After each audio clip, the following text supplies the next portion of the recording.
good Sunday evening. Everybody, we got Cardinals Jr. Welcome live.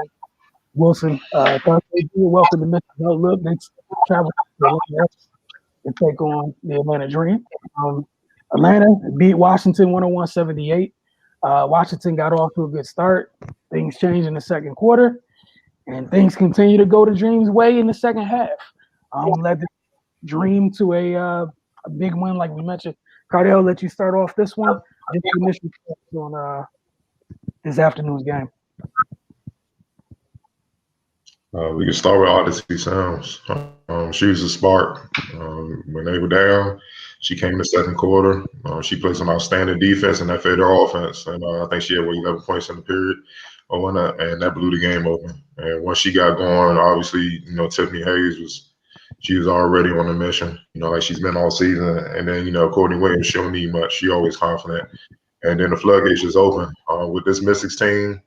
If the backcourt don't play well, they're not winning. I don't care what Tina does. They just don't have enough depth they don't have enough depth on the perimeter to really offset, the backcourt not performing well. Cloud and Atkins, and with that, I think the Dream perimeter attack, their backcourt just outplayed the Mystics. Even with Maisha, Hazal, and Tina.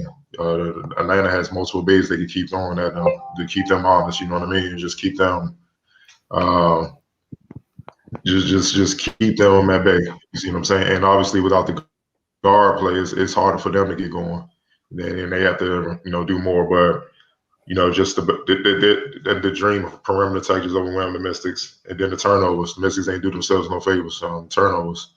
But that's what the Dream did. You got to give credit to them, their defense. They was in the passing lane, like prime time, Dion in his prime. Like they would hedge, they would dig down and jump right back in the passing lane to steal the ball constantly. And when that happens as an offensive player, now you're second guessing your own damn passes and the sets and stuff like that, and that causes confusion, and then that just feeds into everything else. And then obviously, if you don't break out of that, you're not mentally tough enough to break out of that.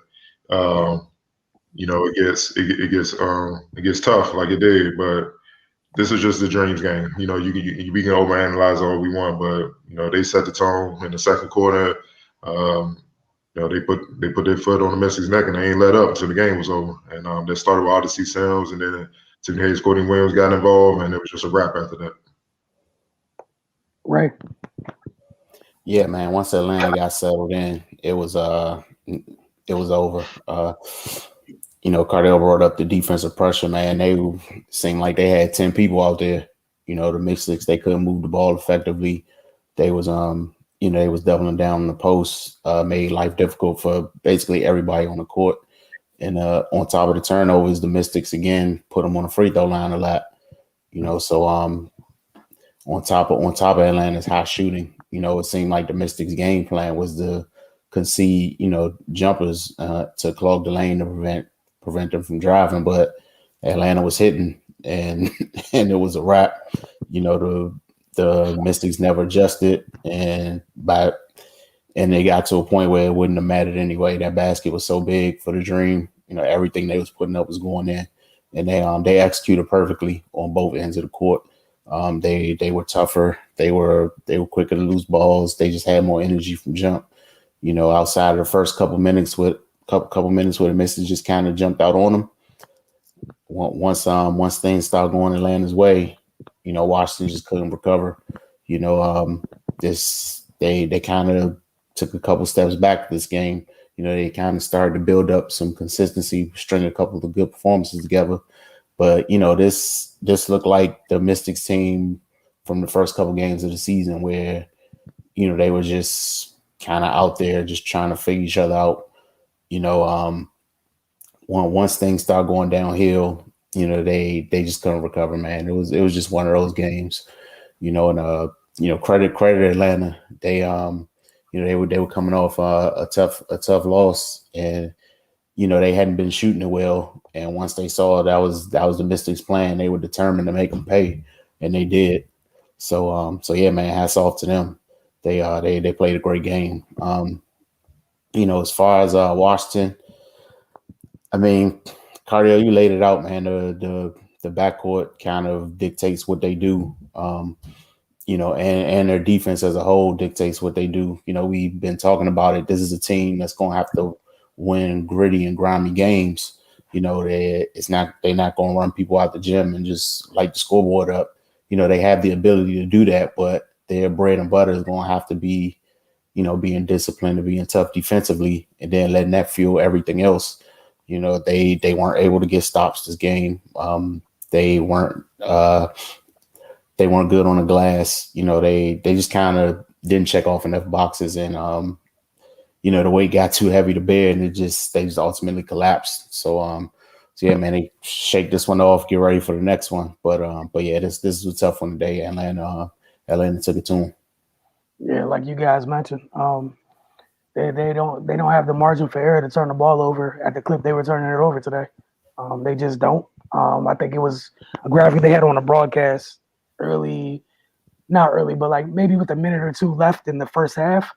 At that point, I think Atlanta had 40-something points, and 19 of the 40-something were off turnover points.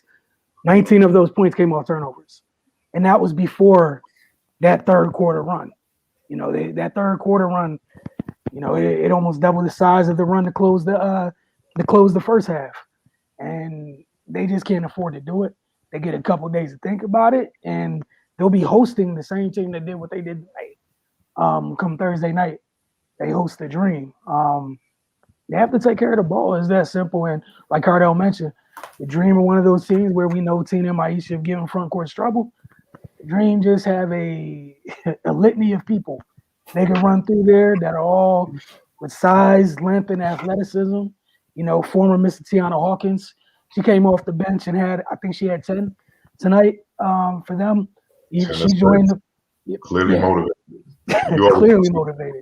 Yeah, you always want to stick it to them. She was one of, like her several Dream teammates, jumping out and passing lanes. You know, that's a team, they can go. Everybody on the floor can run.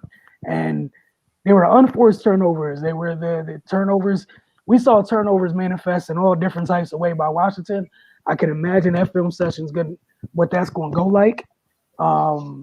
Yeah, they're going to, and if they bothered you like this tonight, what do you think you're not going to see? These traps and things of that nature come Thursday? And the other thing, there was a couple times with even they finished off a couple defensive possessions, get the rebound.